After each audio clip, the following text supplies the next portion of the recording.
They were just two regular high school buddies from a small, quiet town. No criminal records, no flashy lifestyles. No one, not even their closest friends, would have guessed what they were truly capable of. They grew up like most of us, riding bikes through the neighborhood, struggling through math class, dreaming of something bigger. But while others let go of those dreams, these two never did. In fact, they shared a secret goal since their teenage years. They didn't want to just make it out of town. They wanted to make it big. And that's exactly what they did. Together, they pulled off the largest cash heist in U.S. history, stealing a jaw-dropping $19 million in cold, hard cash. And the most shocking part? They did it without leaving a single trace. They fooled the FBI. They slipped through every trap. And when they were finally caught, they escaped again. This isn't just a story of a crime. It's the story of two nobodies who outsmarted everybody. Let's rewind. Meet Alex Carter and Jake Moreno, two best friends from the rough side of Dayton, Ohio. Their families worked blue-collar jobs. Their school had underfunded classrooms and broken vending machines. Dreams were usually small in that part of town, but not for Alex and Jake. Even back then, they were different. Alex was quiet, calculating, always tinkering with locks and machines. Jake was bold, charming, the kind of guy who could talk his way out of anything. They weren't criminals, not yet, but life kept pushing them. Dead-end jobs, bills they couldn't pay, a town that never gave them a break. Over time, something changed. Their frustrations turned into plans, whispers over cheap beer, late-night drives, and notebooks filled with ideas. That's when they spotted an opportunity. A local cash storage facility used by multiple banks. Poor security, lazy oversight, a massive vault with millions in circulation every week. A place most people ignored, but they didn't. What started as a joke between two broke kids turned into something real.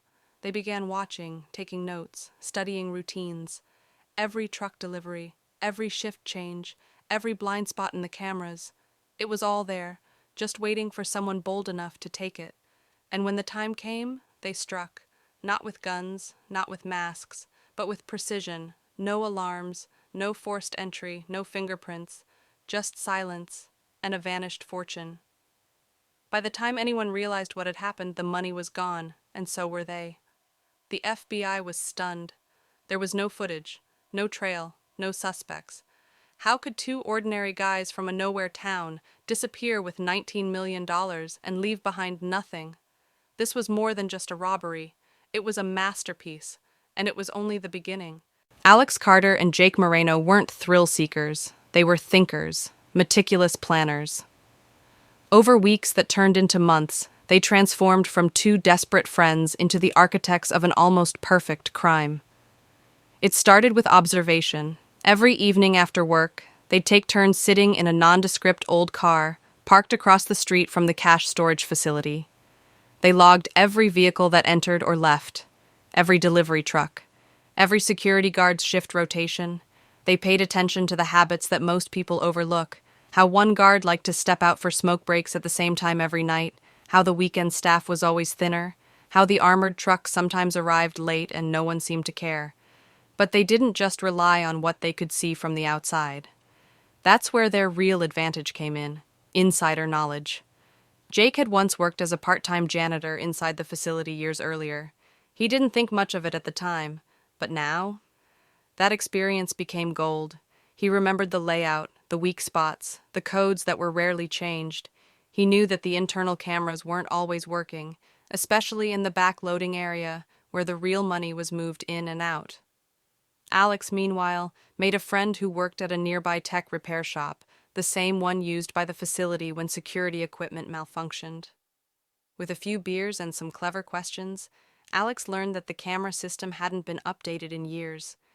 Even better, some of the wiring had been rerouted through a third-party contractor who'd since gone out of business. Translation? Nobody really knew how the entire security setup worked anymore, not even the managers.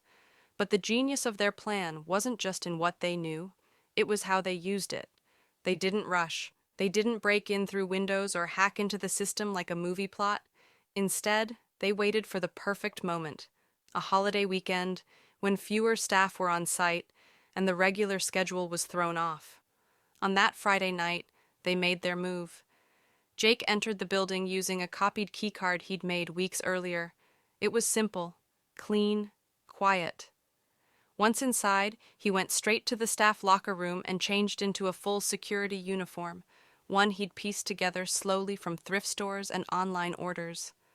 To the cameras, he looked like just another night shift employee. Meanwhile, Alex disabled one of the external cameras from the outside, causing just enough technical interference to trigger a soft reboot, but not an alarm. While the system was temporarily offline, Alex slipped inside through a back door Jake had unlocked 5 minutes earlier. They moved fast, but not recklessly. They used wheeled carts to transfer bricks of cash into large janitor bins lined with hidden compartments. No bags, no duffel sacks, nothing suspicious. They even clocked in and out through the staff terminal like regular employees, leaving digital footprints that made it look like nothing out of the ordinary had happened that night.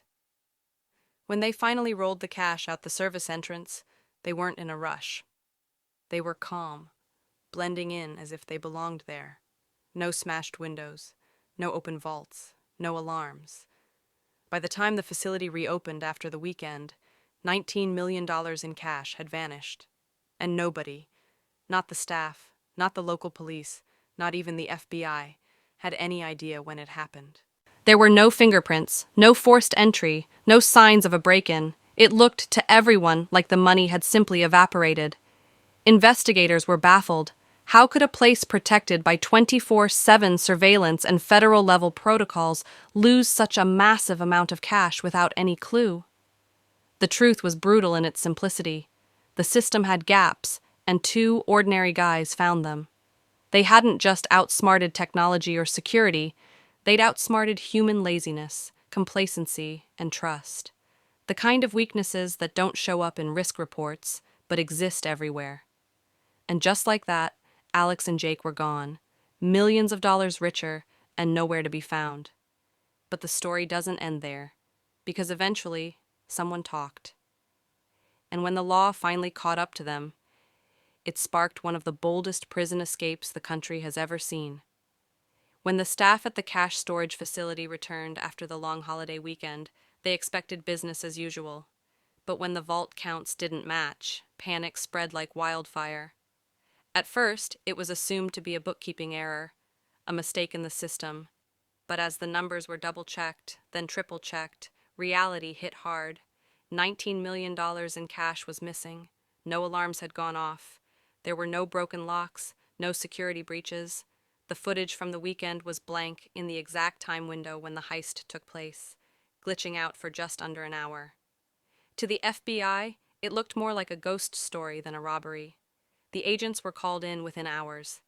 They expected a messy scene, a smash and grab, broken safes, signs of struggle. Instead, they found neatness, precision, and silence. It was too clean, too calculated, and that made it even more terrifying. Investigators pored over the employee logs, everyone accounted for. Video surveillance, corrupted, delivery records, normal. There was no forced entry, no violent confrontation, nothing that fit the usual profile of a high-level theft. It was as if someone with access had walked in, taken the money, and disappeared into thin air. But Alex and Jake were already 3 steps ahead. They had spent weeks planting false leads, searching for fake flights, renting cars under dummy accounts, and even staging a trail of burner phones that pinged in cities they never even visited. One phone was left on a Greyhound bus headed to the Mexican border. Another was tossed near an airport terminal in Miami. The FBI followed every one of those leads, all dead ends. Then came the tip lines. Anonymous calls suggesting the money had been laundered through a nightclub in Atlanta or sent offshore using cryptocurrency. But all of that? Fabricated by the duo. Red herrings. Carefully placed distractions to flood the investigation with noise. Each new lead the FBI chased seemed promising, until it wasn't. Days turned into weeks. Weeks turned into months. Still no suspects. Still no money. What puzzled the FBI most was the psychological profile. They were used to dealing with professionals, organized crime, ex-military, tech experts. But this felt different. Too clever to be spontaneous, yet too quiet to be corporate. It was almost personal. And they were right.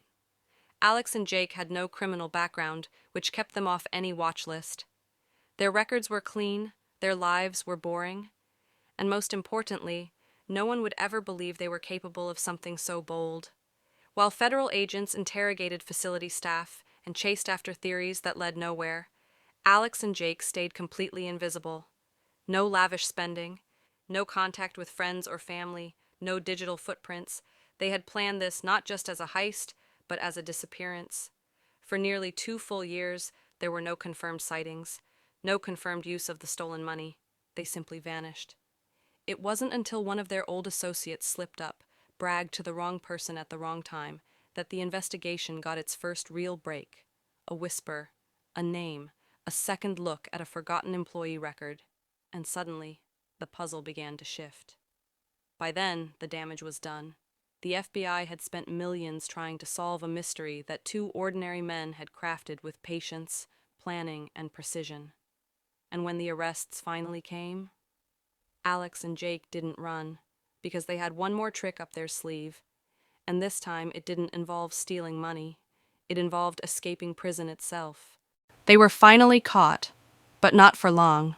When Alex Carter and Jake Moreno were arrested nearly 2 years after the historic $19 million heist, the FBI breathed a sigh of relief. After countless dead ends, wild goose chases, and sleepless nights, they finally had their men.